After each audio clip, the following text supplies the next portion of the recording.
thing of a spiritual being to do harm to another human being. It's certainly practiced. It's a curse. Even to say "God damn you" to someone is actually cursing. It's a form of black magic. You're asking a spiritual being to do harm to another person. I would say yes, it exists.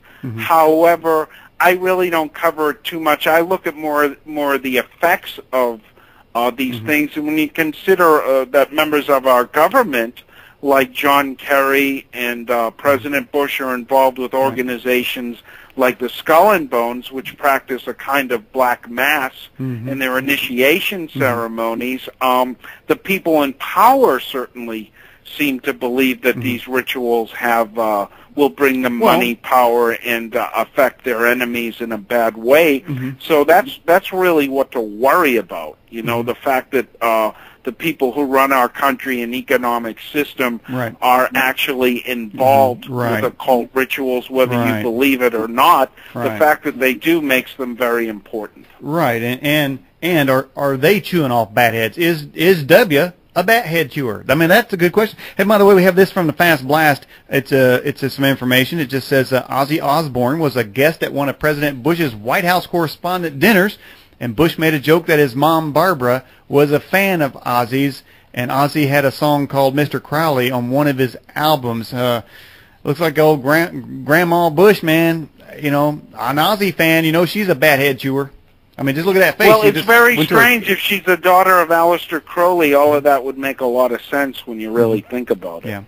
Well, the Bohemian Grove and the Skull and Bones and Aleister Crowley and all these, is it just a bunch of people making are having fun with funny, you know, putting on funny hats and playing games and saying, you know, I get to drink blood from the skull this time, you know, and they're, you know, pulling it away from each other, passing it down, whatever, taking a couple of tokes, whatever. I mean, are grown men in the seats of power, are they playing games, or are they really connecting with that other side? Well, I'd say they're connecting with that other side, and the acute example I will give you is Ronald Reagan. He was a member of the Bohemian Grove and participated in these bizarre rituals. Now, what the Reagans, Nancy and Ronald Reagan, did is they consulted with another Bohemian Grove member named Merv Griffin, who was the famous talk show host. Yep.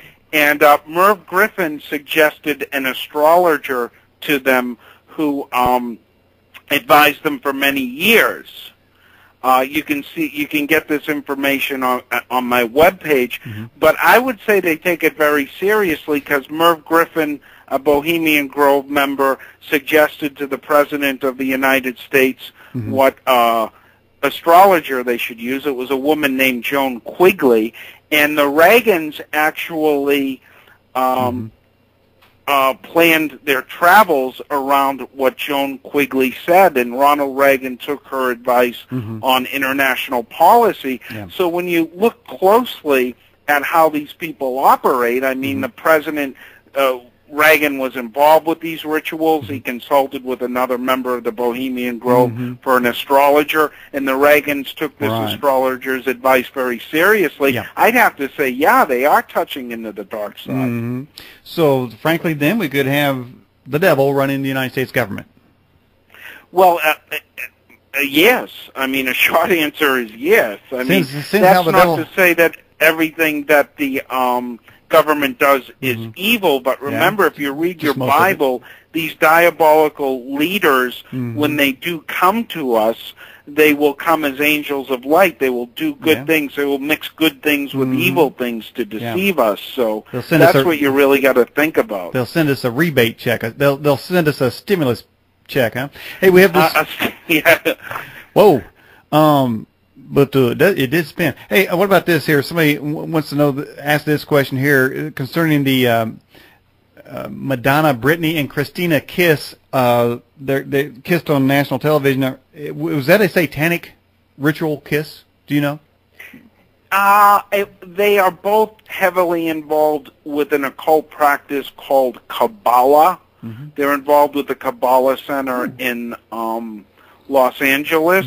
And I'm not certain if that kiss was part of their occult ritual, but occult rituals in the Kabbalah are you know, saturate Hollywood. I mean, Ashton Kutcher is a member of the Kabbalah Center. Demi Moore is a member of the Kabbalah Center. Madonna, Britney Spears. Really, the people that shape our pop culture are involved with Kabbalah. Isn't Demi Moore a pedophile?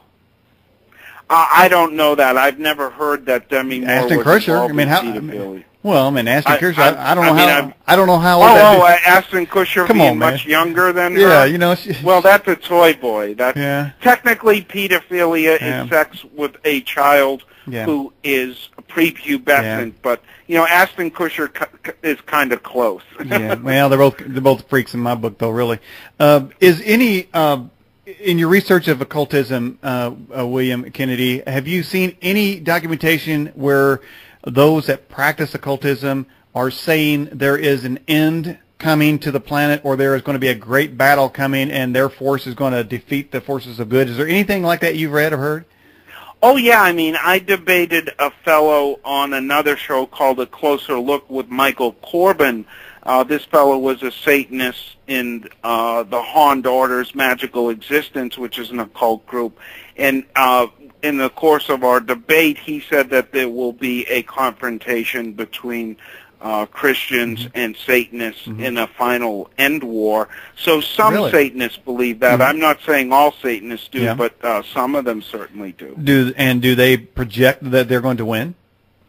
Yes, they do. They think they're going to topple Christianity and rule the earth, which is a big part of what Aleister Crowley wanted to do. Really? Yeah. And how far did Aleister Crowley get in affecting popular culture? Well, as I said earlier, he was a huge influence. The Beatles, Led Zeppelin, David Bowie, Ozzy Osbourne.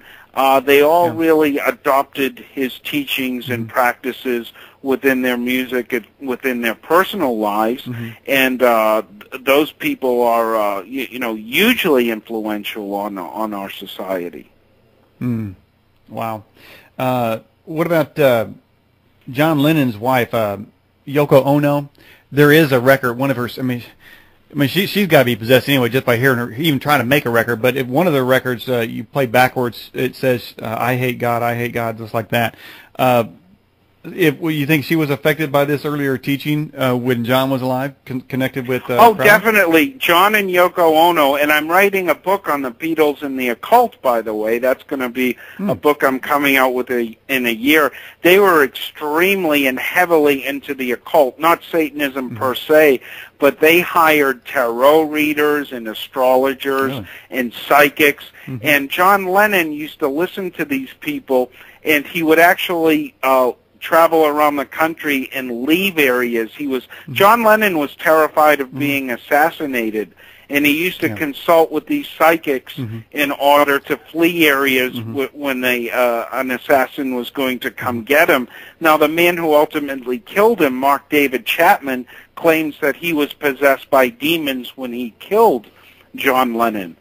So, I mean, the Beatles, all of them, they were just saturated with the occult. It's unbelievable. I would just, I was about ready to bust up. I don't know. You know, this program and the things I've heard has really led me to try to come up with questions that I know for a fact would never be asked on, say, Rinse or Coast or other millions of wannabes out there. But when John and Yoko were naked underneath the blanket, they weren't expecting a visit from a Catholic priest, were they?